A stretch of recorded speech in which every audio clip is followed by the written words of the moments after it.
Hey everyone, welcome back to the channel. Today, we're diving deep, really deep into something that's been buzzing around in the Marvel Cinematic Universe fandom for a while now. It's a little detail that sparked massive speculation, and honestly, it's kind of wild how much it's blown up. I'm talking about chairs. Yes, chairs. You heard that right. These seemingly insignificant props have become a huge talking point, and they're raising more questions than they're answering. And trust me, by the end of this video, you're going to see how this tiny detail could tie into the massive upcoming MCU event, Avengers Doomsday. So, let's start with the elephant in the room, or rather, the empty chair in the multiverse. One of the biggest issues in the MCU right now is that wherever we see chairs, they seem to cause chaos. I mean, think about it. Chairs aren't just furniture in the MCU. They're symbols. They're plot devices. They're mysteries wrapped in enigmas. Every time they pop up, we're left scratching our heads, wondering what's going on. And this isn't a new thing. It's been building for a while. Take Doctor Strange in the Multiverse of Madness, for example. Remember the Illuminati scene? That was the last time we saw chairs in a big, meaningful way.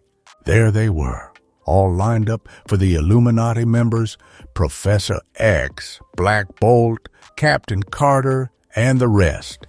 But one chair stood out. It was empty. Empty! And fans lost their minds over it.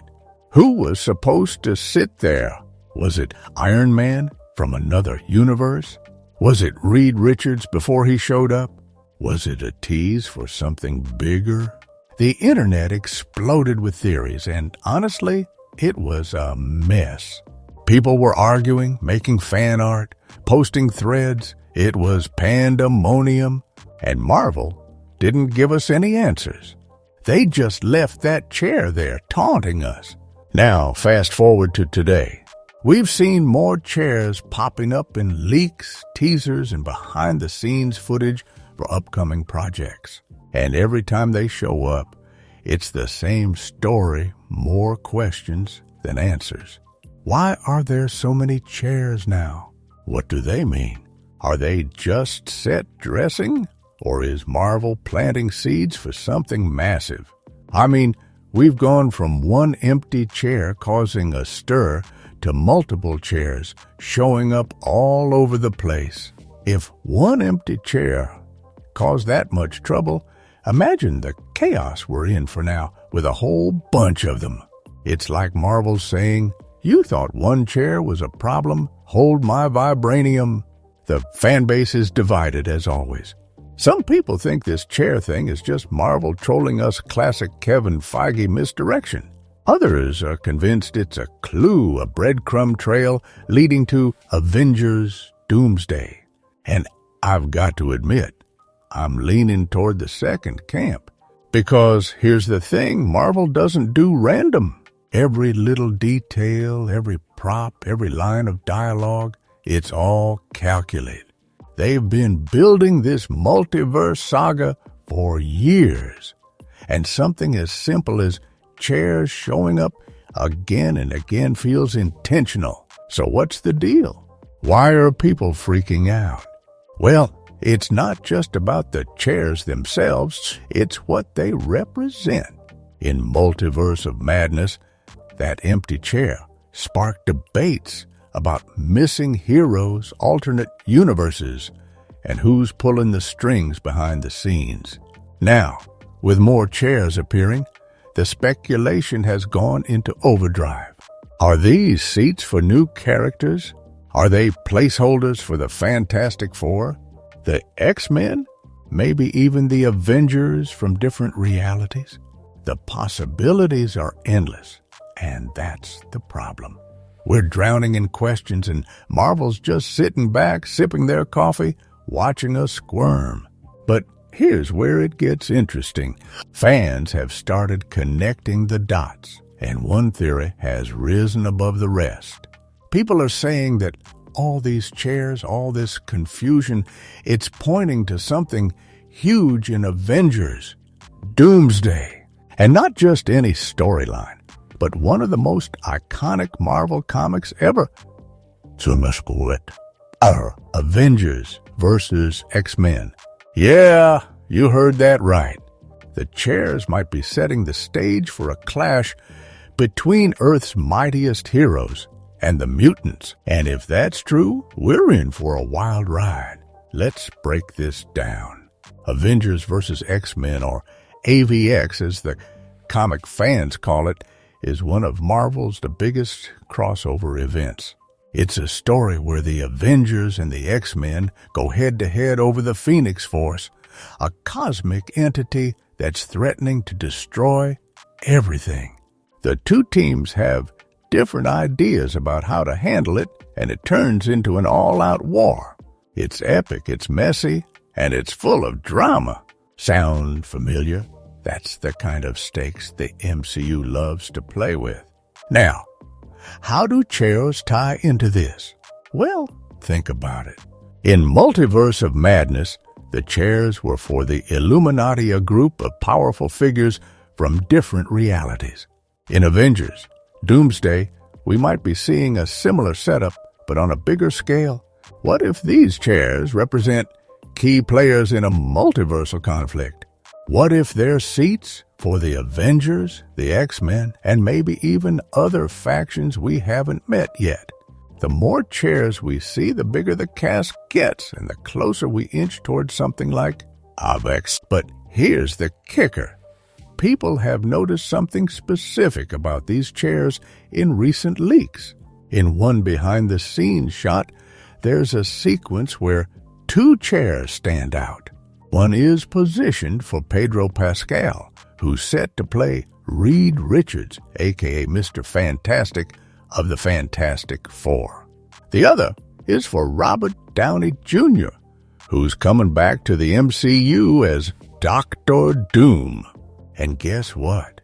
These two chairs are placed right next to each other at the end of the lineup. Coincidence? I don't think so. This screams intentionality. It's like Marvel's saying, pay attention, these two are connected. So let's talk about Reed and Doom, because this is where the real meat of Avengers Doomsday lies. If you know anything about Marvel Comics, you know that Reed Richards and Victor Von Doom have one of the most intense rivalries in the entire universe. They're two sides of the same coin, geniuses, leaders, visionaries. But they couldn't be more different. Reed's all about science, teamwork, and saving the world through collaboration. Doom's about power, control, and bending the world to his will. They've got history, a deep, complicated history, and Marvel's clearly setting that up in the MCU. Think about it. The Fantastic Four are finally joining the main MCU continuity with their own movie, and Reed's going to be a central figure. Meanwhile, RDJ's Dr. Doom is being positioned as a multiversal threat, not just some one-off villain. Placing their chairs side by side in that leaked footage, that's a neon sign flashing conflict ahead. It's not just about Avengers versus X-Men, it's about Reed versus Doom, too. This is the good versus evil showdown we've been waiting for, and it's going to echo the Iron Man versus Thanos battle from Infinity War, except this time it's personal. But here's the thing. Doomsday can't establish their entire history from scratch.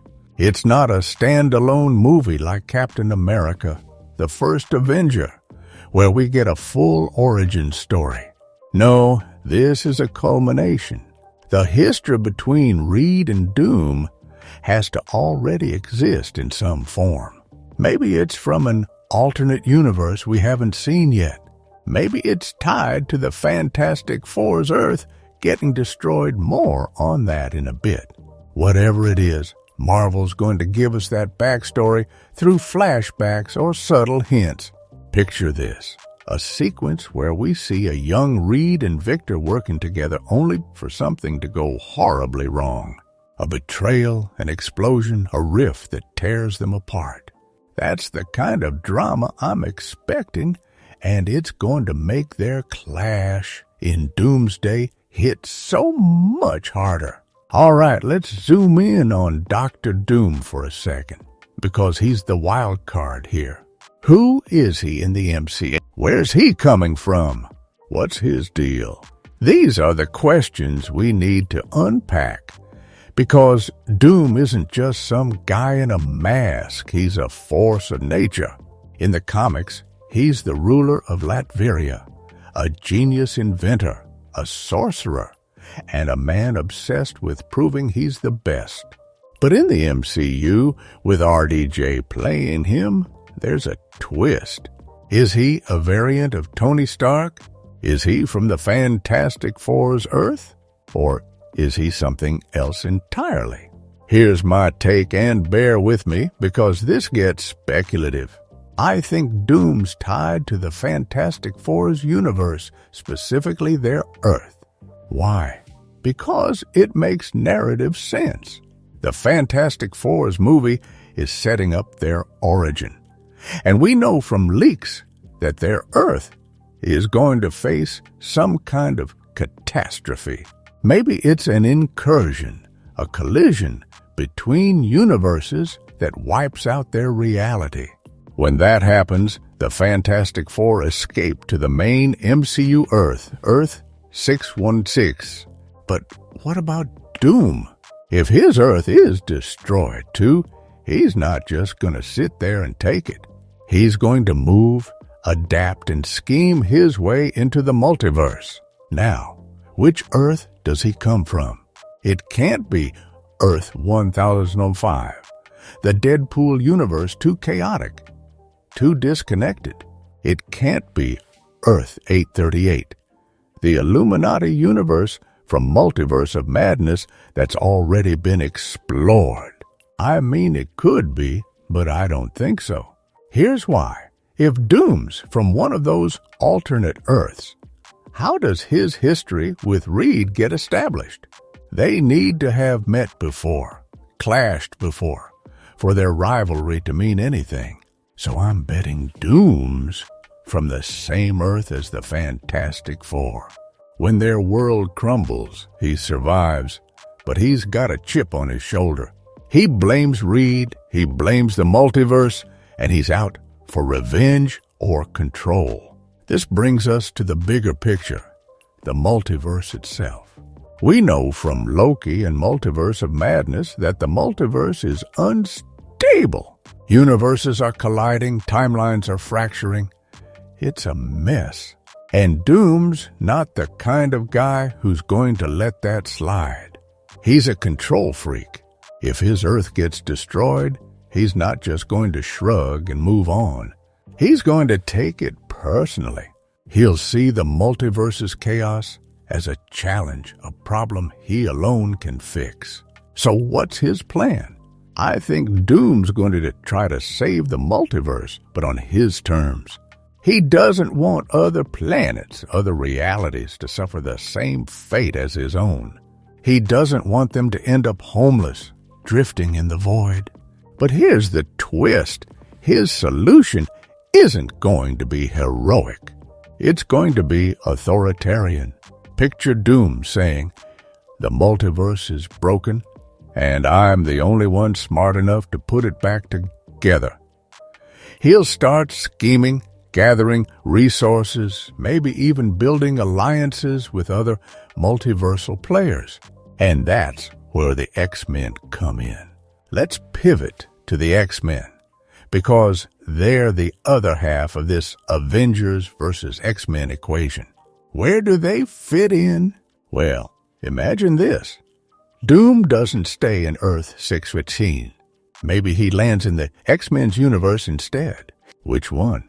It could be the universe we saw in the Marvels with Monica Rambeau, or it could be a brand new one.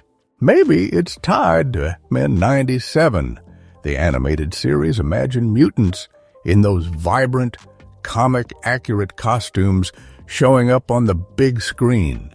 That'd be a gold mine for Marvel merch, by the way. New suits, new toys, new hype.